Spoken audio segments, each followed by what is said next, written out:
So I'm at work right now, and I kind of want to talk about this topic because I see it's a reality for a lot of people, including myself. This is probably going to be the most vulnerable video I've ever made, and I'm going to keep it 100% all the way through. So I know a lot of people are struggling right now, myself included. And these are some things that I'm doing right now that I think, I'm going to say I know.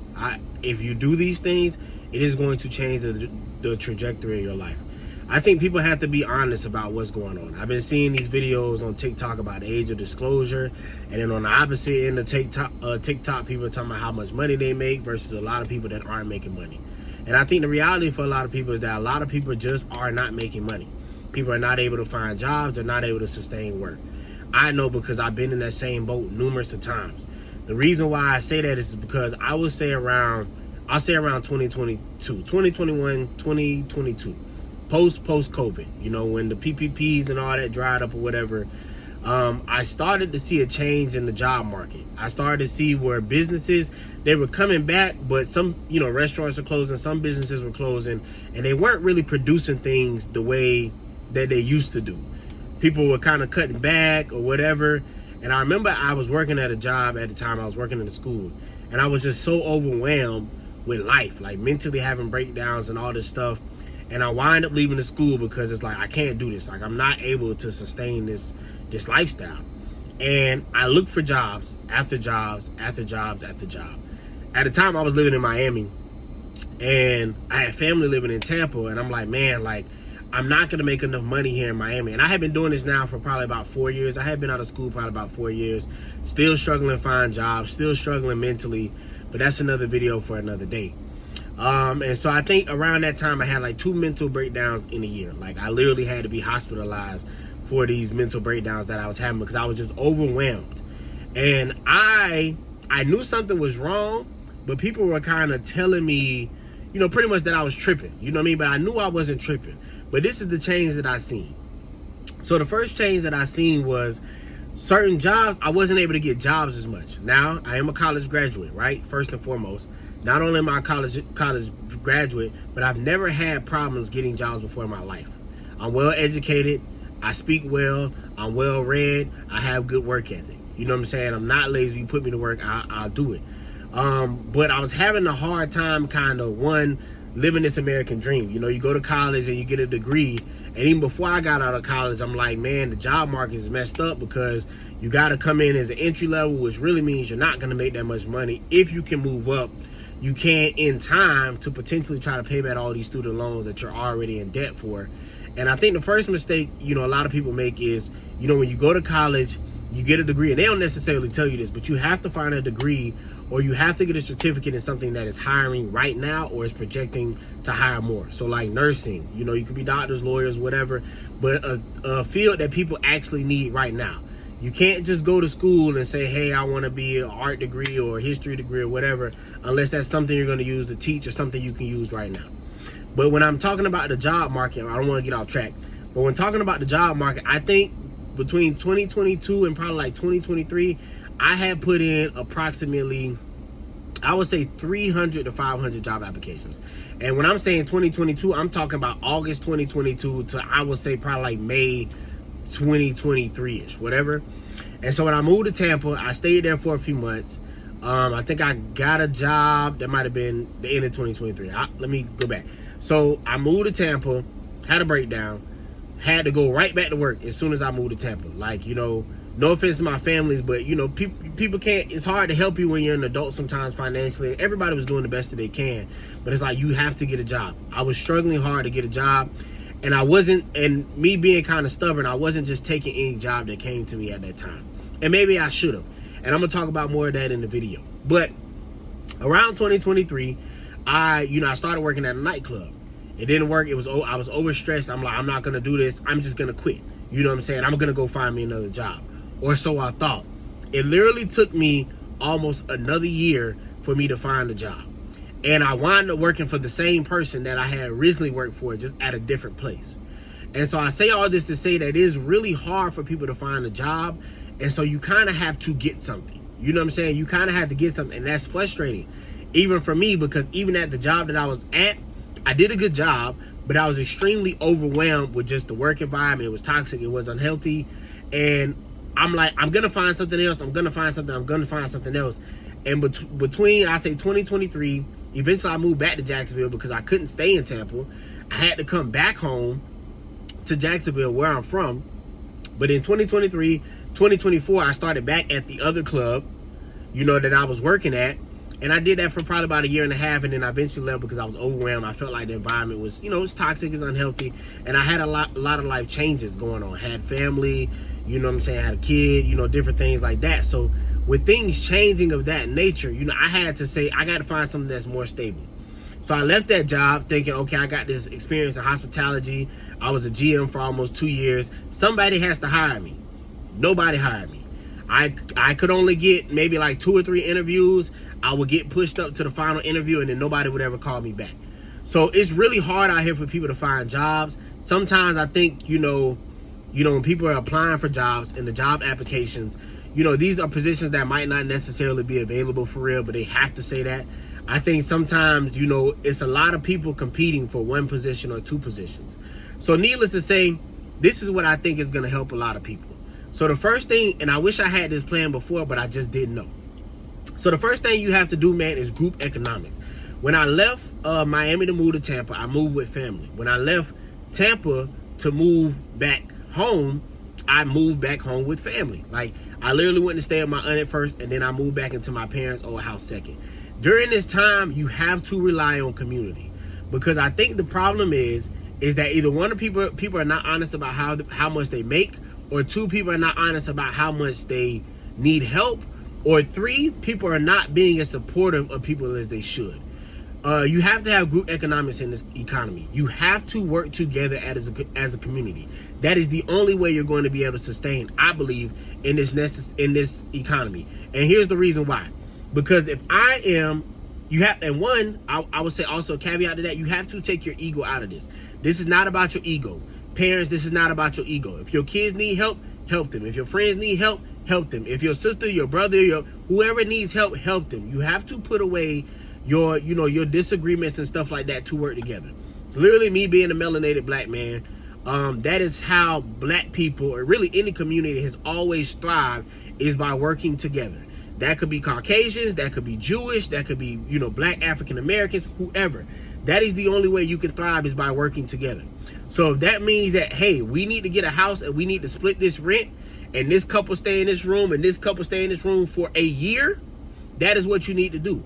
And the reason why you need to do that is because if you are solo, paying $1,700 or $1,800 or $2,000 a month for rent, and you're only making $3,000 a month, you will not be able to budget your way out of poverty. I do not believe that. Or if you will, it is going to take you a long time. The way things are looking, we do not have time to be able to do that. Because with AI and stuff like that, we do not know if this thing's getting progressively better or progressively worse. It is in a limbo. People, you know, economists have their ideas and their thought process about this. But to be honest, it really can go either way. The second part of that is people, I don't think, even with the job market, I don't think we're really being honest about how hard it is for people to find jobs. Sometimes the numbers say one thing and the reality says another thing, because allegedly, you know, we have these reports about job markets and stuff, but, you know, when you're running for, you know, candidacy and you're trying to get certain things passed, sometimes you have to cook the books to make things seem like, you know, it is what it is. Even if that means propping up companies on the stock market, even if that, you know, the whole gambit. Sometimes you have to do things to make things look like they're better than what they are, so you can have, you know, all these ratings and support and all this other stuff. But that's another video for another day. So the first thing is group economics. Work together however you can. Even if that means, hey, I'm gonna pass this 20 to you, you're gonna pass this 20 to them, they gonna pass it to them, and it's gonna circle around. Another thing that I do with group economics, living with family, one thing I do is, bro, if you gotta, you know, get some government assistance, get that. If you gotta get food pantries, get that. I have one of my best friends, his grandmother goes to the markets and stuff every week. She always send me a box. Always send me a box of fresh vegetables, canned goods, whatever. Whatever I don't need, I send it to my family, I send it to my other friends. Because we have to work together. Everybody is kind of struggling. Even if you are making money, it's still hitting you because your profit is shrinking. You know what I'm saying? And it's hitting small businesses, it's hitting communities hard. We have to lean on each other. Second part of that is You have to do the work. Like, when I'm saying do the work, now is not a time to be playing around patty cake bakers, man. Like, you don't have time for that.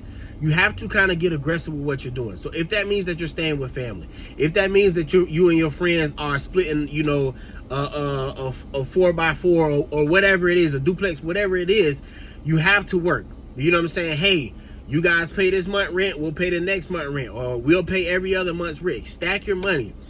I'm going to talk about this more in a second, but I do not believe you can just budget your way out of poverty. You know what I'm saying? You're going to have to invest, which I'm going to talk about more in a second.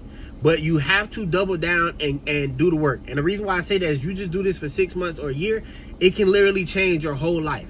As a person who's been paying off debt, investing in the stock market, you know, I'm a candle maker as well, trying to do all these different things. It is better when you have other people to lean on, because your strengths might not be their strengths. Your weaknesses might be their strengths. So you have to lean on each other and you have to do the work. So right now, what that means is, if I see that they are taking pressure off of me on rent, let me go work some more hours right now, so that way I can save up, so that way when it's time for me to pay rent, I can take pressure off of them and they can do the same. Everybody needs to be putting their money together, but everybody needs to be stacking as well. You have to do, you know, you kind of got to do more work, even if it's only for 6 months. It's going to be uncomfortable. It's going to be hard, but even if it's for 6 months or a year, bro, just put your money down, stack it up, and then get to the next point. The next part of that is mindset. And this is why I'm saying, this probably is the most important part, because in order for you to do the work, you have to think and believe that you can actually do the work. You have to have the right perspective. It is hard. It's a lot. It is. You know what I'm saying? If I'm being honest, it's hard and it's a lot. But with the right mindset, it's saying, okay, it can be a lot for the foreseeable future, or if I do this for the next 6 months, a year, it could be a lot for the next 6 months, a year, and then I can go do something else.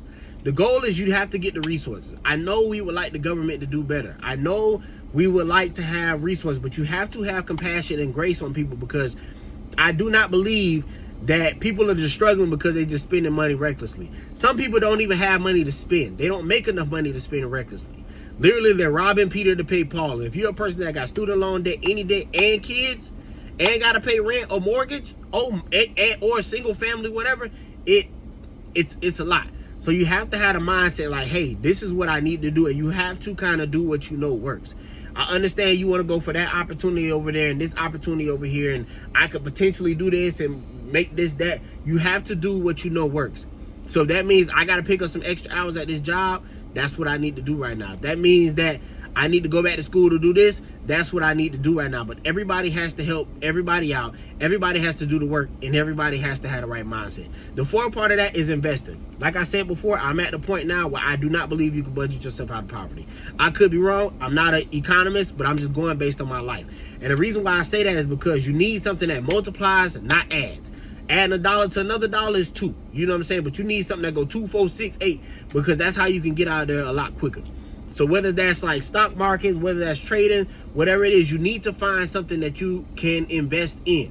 You know what I'm saying? And let it sit there. Let it compound and let it sit there. The reason why is because when you're saving, it's adding up.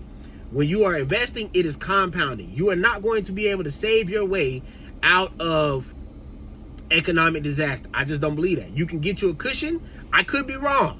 I'm going based on my experience. You can get a good cushion. You can, and you need to, but eventually you're going to have to put that money to work, because you need something that is going to multiply whatever you're doing. It could be a business, it could be whatever, but you need to do something that you know work. Again, you can, try different shitcoin and all this other stuff that you want to do. And I've invested in Bitcoin. I'm not talking about that, but I'm just saying, like, all these crazy meme coins and stuff that you want to try.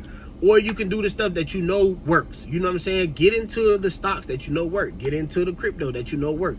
Or whatever your investment vehicle is. You can play with, all this stuff. But one book I love to read is The Richest Man in Babylon. And he talks about, you don't go to a ship maker for jewels. You go to a jeweler. So you go to people who know what they're talking about to get the information you want to get.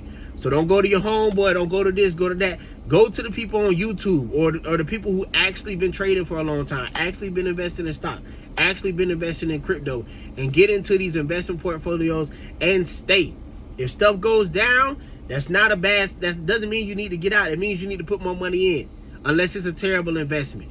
So these are some things you could do if you want some, you know, I don't do investment tips, but some people that I watch, you know, as a black man, is I watch Earn Your Leisure, I watch Chris Sane, and I watch a couple other people. So these are things that I believe that if you do, it will work and it will change your financial decision, your financial situation. But we have to work together. This video was on my heart and mind, man. This comes from my experience in my life. I've had a lot of life struggles just like everybody else, but I feel like you got to be vulnerable about where you at. Too many people are trying to pretend that they live a life that they don't live. And I'm not going to say I live a certain life, because I don't. At least not yet, the life that I want to live. But I'm doing the steps and it's working, albeit very slowly sometimes. So these are my thoughts. If you like this video, like, comment, and subscribe. Till the next time, peace.